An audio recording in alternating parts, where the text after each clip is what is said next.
This is a little slippery. Very slippery. I think I sprayed something. I'm not sure where Misha was going with the slow motion running. We're getting ready to do the jump, and he's doing anywhere you want it. That's the way. Isn't that Chariots of Fire? It felt very Chariots of Fire, which Ron's been talking about all day. Do you always dance backstage to that song? I sure shit do. I was doing my interpretive dance, and I thought it was great. It was great. It was entertaining. Yeah, it was something. Why do you deprive these poor people of that? You know what? Play their cards right. They might get some of that flavor. Ladies and gentlemen, Misha and Jensen Ackles, everybody.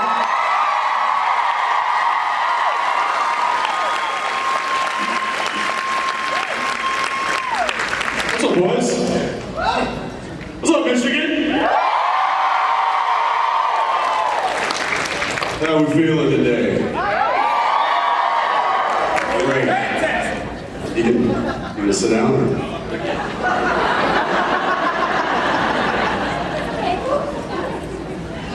Son of a bitch. I thought this was that. Well, it is good to be here. Thank you guys for showing up, hanging out with us this weekend. Beach, thanks for, well, I don't know. How's the weekend been for you, pal? Pretty great. Yeah? Yeah. How about you? Yeah. Yeah.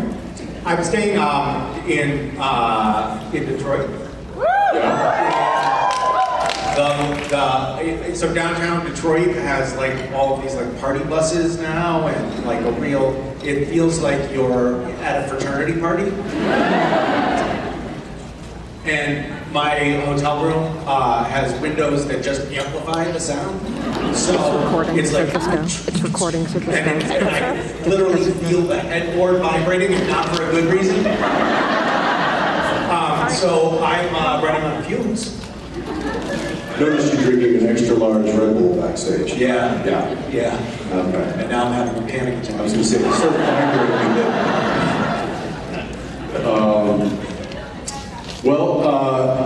glad to be here. This is our first time, so excited. You guys have been amazing. Thank you for having us, and yeah, we're.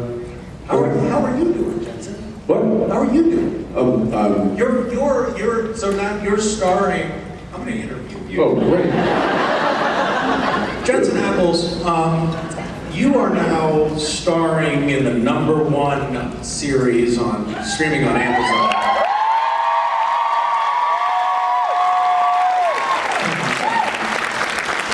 It only seems to go up in the rankings every week. You're also starring in The Boys, which premiering season 5 this fall. And you're also starring in... That's not true. When is it premiering? I don't know, but probably next year. Doesn't matter, that's fine. That's what I said is true enough. And you're also starring in the spin-off of The Boys, Vaughn Rising. You're also still attending these conventions and gracing us with your presence. How the fuck are you doing?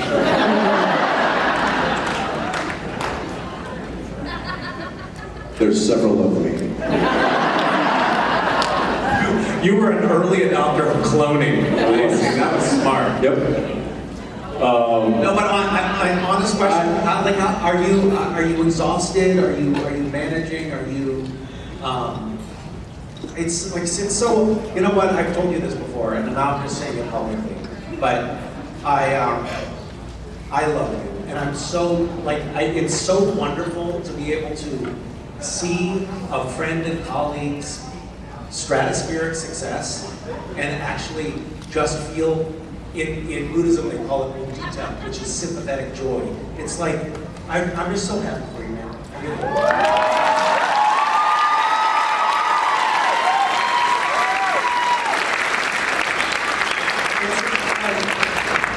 Thanks, buddy. You've earned it, you deserve it, and it makes me so happy to see you. And, you know, I could imagine the scenario, I mean, I could imagine feeling jealous, and I'm sure there's a part of me that's like, oh, I wish I had that, but I'm not feeling that. I'm just feeling like, I do wish I had a job. But then, like, my whole being is just so happy for you, really. And this is why he is such an amazing friend.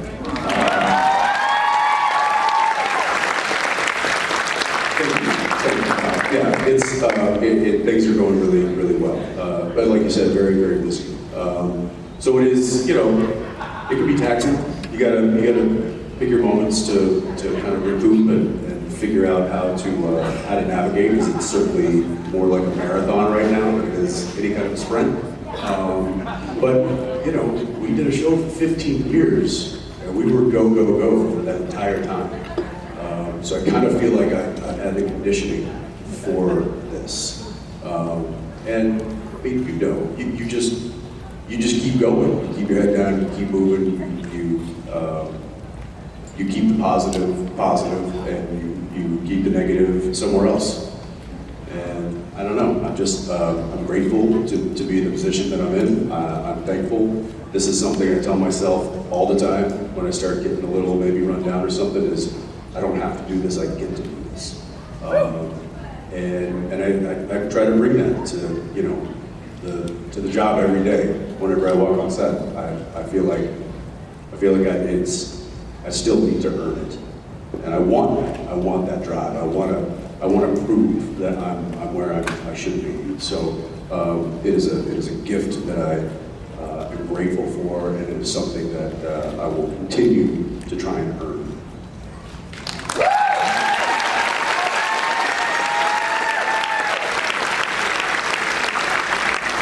Well, you've always actually brought that. I mean, honestly, this is a little weird because this is like private conversations that we actually do have.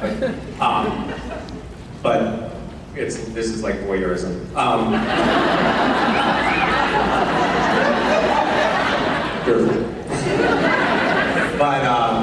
But you've always brought that. Like you brought that to the set of Supernatural, and it's why. Mark Pedowitz would always have the cast members of the new shows go out to dinner with us because he wanted to be like, do what these guys are doing, like do what Jensen's doing, because you know, showing up with a positive attitude and being grateful and being on time and being prepared and showing up for the crew that's showing up for you, those are ingredients that make a successful show, and it's so amazing to see how many people let entitlement and a sense of like selfishness overtake them when they have those moments of success, and you just have never done that, and it's a testament to. I mean, it's obviously not your constitution; it's your parents did something right, because you know you're a deeply flawed individual, but they did. Your parents did something right, you know. Well, yes, and they did, and they had me for 18 years, and then I left, and so the majority of my life has been surrounded with, and this is I think where it solidifies itself. Yes, they gave me a great foundation, but where it really solidifies itself is I think in the family you choose, and those are the friends that you surround yourself with, and the people that you admire, and the people that you look to for advice or look up to for guidance, and I have been very fortunate in my life to have really good people in my life, being one of them, and so that has really helped me kind of solidify the way that I attack certain things. All right, and welcome now. How about that? Yes. Let's take some actual questions. Let's start over here. Hi. Hi, I'm Wendy. Hi, Wendy. Michigan. Thank you. Being that we're in Michigan and Detroit is known for Motown, we're wondering what your favorite Motown song is and will you sing it?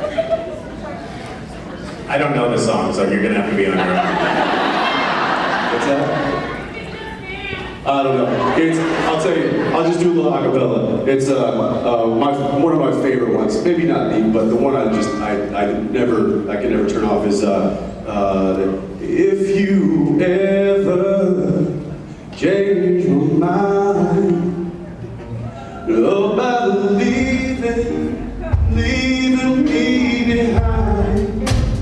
Oh, bring it to me. Bring your sweet love down. Bring it on home to me. Yeah. That's your part. Yeah.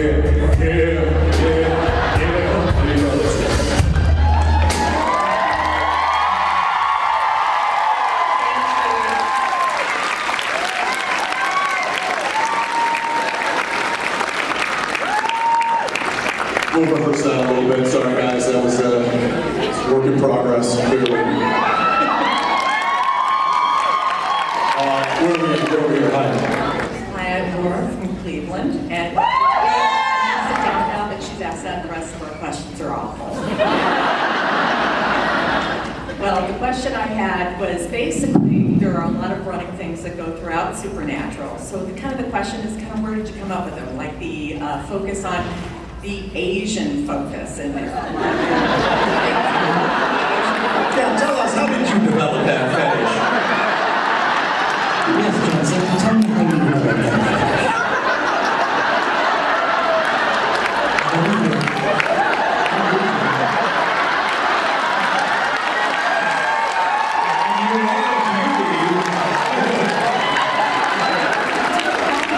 They did have some of the Asian shows and some of the game shows, things like that, so we didn't have to go there, guys. Yeah, Jensen. Yeah, Jensen. When did I meet your mom?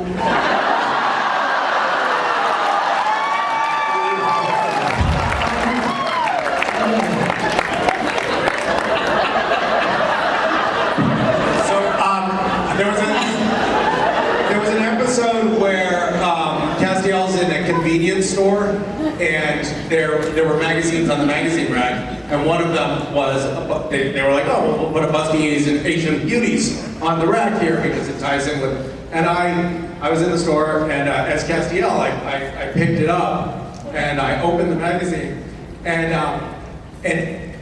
the props department had put busty Asian beauties on the cover. They just put whatever on the inside. Like, obviously, they're not going to print an entire edition of busty Asian beauties. And I opened it up, and it was Hustler magazine. So I was like, oh! Did they always do that? Not always. It was a request.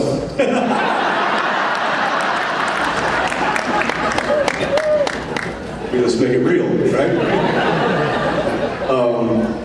Thanks for pointing out that theme.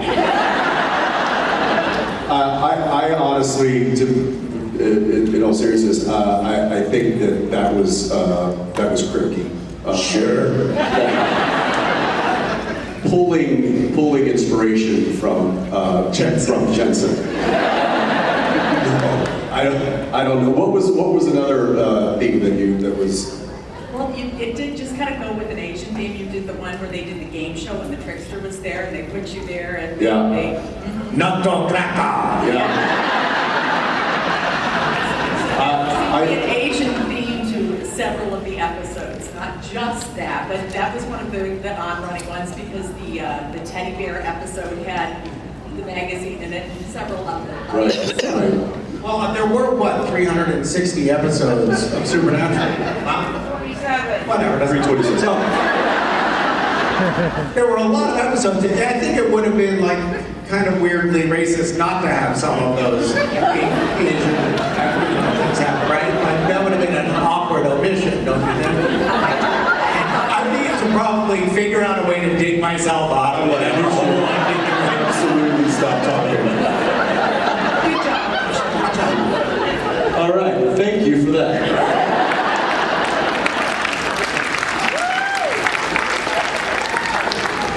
Hi. Jensen, this is a lot simpler than the question I asked you in Minneapolis. Good. For For the both of you, how toasted do you like your marshmallows? Black.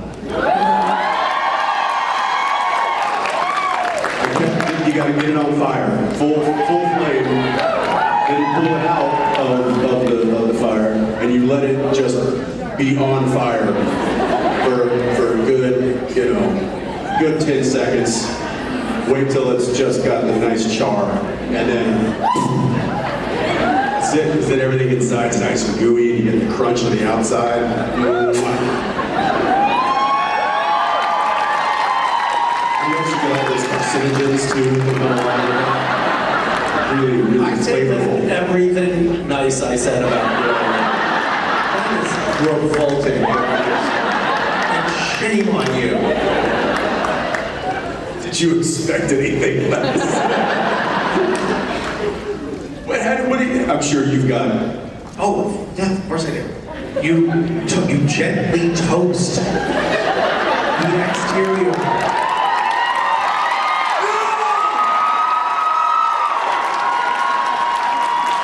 These are discerning people that are applauding right now.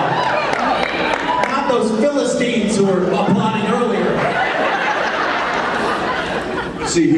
Listen, this is the problem with that. So, because I've done. You've been down the road. You've dabbled. I've had, well, the kids, they dad, could you, but I just want to, like, so what that means is you have to be your own rotisserie. And you have to constantly watch, constantly move away from the flame, dip it back in, move it away, rotate it a little bit, looking for that perfect brown, whatever it is. For me, I put it on the end of the stick, drop it in the fire, go get a beer. By the time I get back, the thing's on fire, and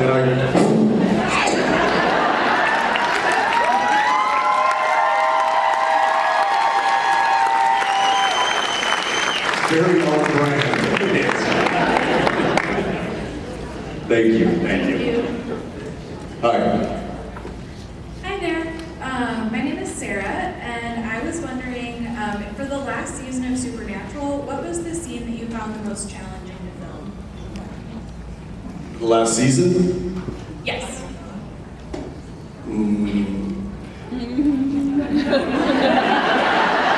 Certainly when they had to drive that piece of rebar through your chest, right? You took that like a champ, by the way. Yeah, that hurt more on the Lost inside. a lot of blood. Yeah. Kept at it. I think the obvious answer is probably the barn scene, and the difficulty factor was just getting through that scene, because that was really the scene that I got to say goodbye to the show and to the character, and I knew that was it. And that was tough to get through. I remember telling Bob Singer, who was directing that episode, I was like, listen, can we start on my coverage first so that I can get through this? I was like, you might want to set up as many cameras as possible, because I don't know how many takes I'm going to be able to do this. It's going to be tough. And I think I only ended up doing like 3 takes. So everything you saw was from those 3 takes. But it was really hard, just from an emotional standpoint, like keeping it together to say the words. There were crew members on set that had to leave set. They were like, in tears. They had to just walk away, because it was kind of their goodbye as well. Like this was it. This was the brothers saying goodbye to each other. And so that was a tough one to get through.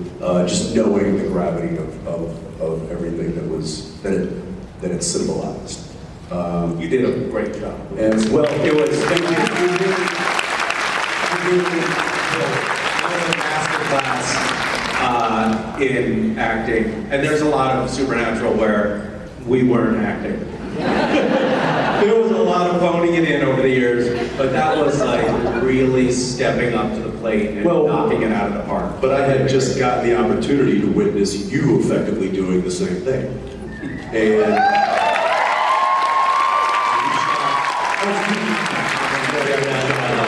I saw where you were going. No, it must have been a very similar situation. too. Totally, Yeah. totally same thing. I mean, you know, it's funny because I've said this before, but on Supernatural we have these, you know, moments where everybody on the crew simultaneously recognizes that this is actually something that somebody's really emotionally diving into, and everybody stop fucking around for a moment while we do this real thing.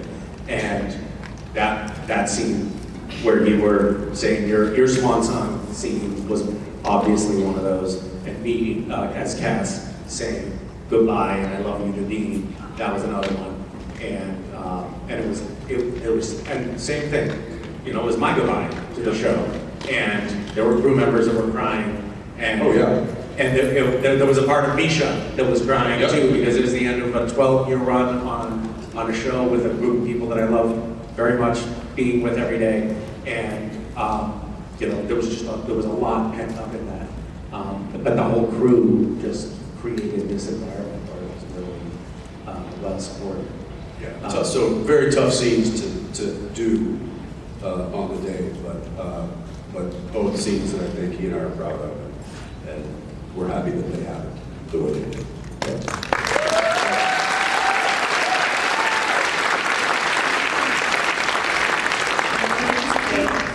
Hi. And I was wondering, you guys have probably been like to other countries like this for vacation or, you know, working, helping others.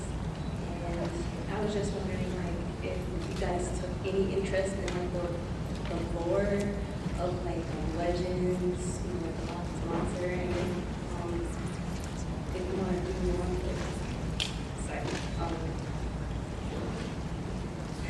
Talking about like the mysteries of other countries that we've been to. yeah. If we There was one, if you guys can go to another country as like the characters in Supernatural, which legend would you want to fight against or be added to?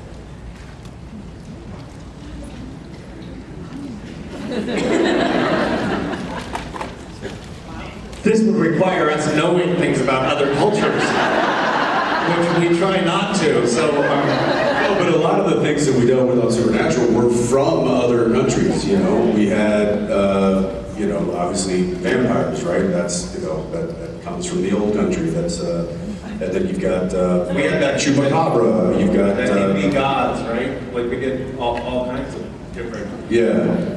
So there was some of those legends that, you know, those overseas legends that kind of worked their way into the show, you know, in a way. But a Loch Ness monster episode episode would be good, and there would be I think Scotch. Didn't Dean talk about Loch Ness? Yeah, like he wanted to go see Nessie. Yeah. I think that for sure.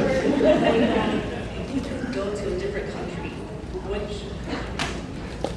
which To film Supernatural? yeah. By the way, when we do the reboot, we should insist that it be like no longer Sam and Dean driving around in an Impala, but they're flying around in a private jet and they're going to all these tropical islands around the world. But it's a plane in the shape of the Impala. It's just the Impala with wings. It's, you know, it's like, it's Back to the Future. It's like, you know, That's good. right? Yeah. You gotta get Doc Brown involved, and then where we're going, we don't need roads. Yeah, I know that every country has a lot of, obviously, like, you go over to you know, Europe, and you're gonna be dealing with a lot of kind of older history and older lore, and I think there'd be a lot to dive into in that part of the world. You could also go down, you know, down south, and you've got, you know, there's a lot of stuff going on down in South America. There's stuff in Central America. There's, I think you pretty much, I mean, what are you dealing with in Australia though? Just actual like Australian spiders and crocodiles. Just actual real things that kill Right. you. It's not lore, it's actually real, and it's right in front of you. And ooh, yeah, oh man, I'd love to see Dean square off against a kangaroo.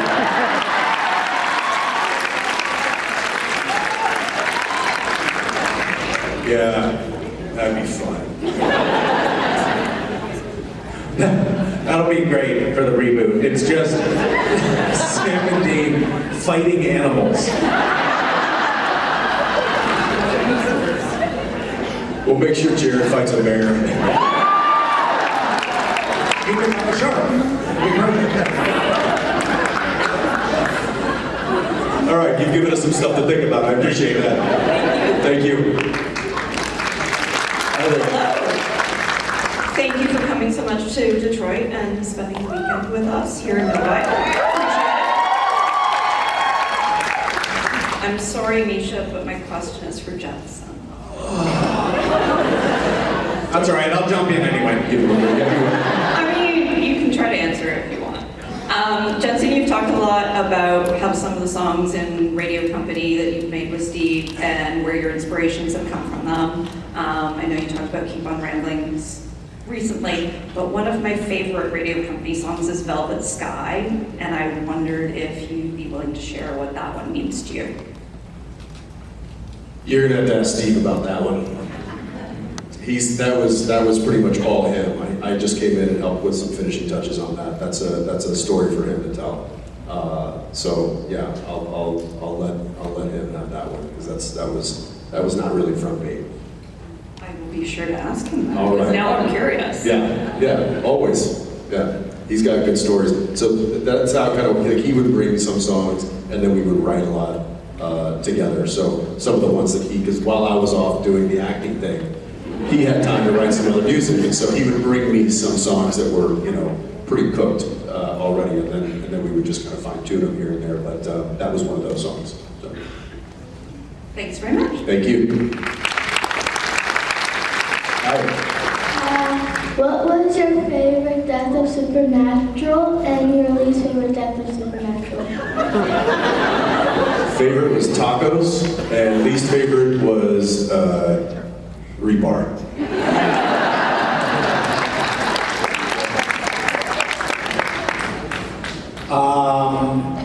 My end of season 5, because I really made a splash with that one.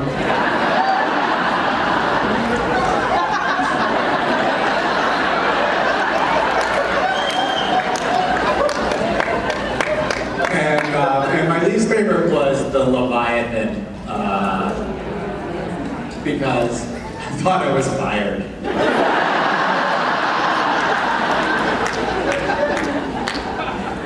You were. I was.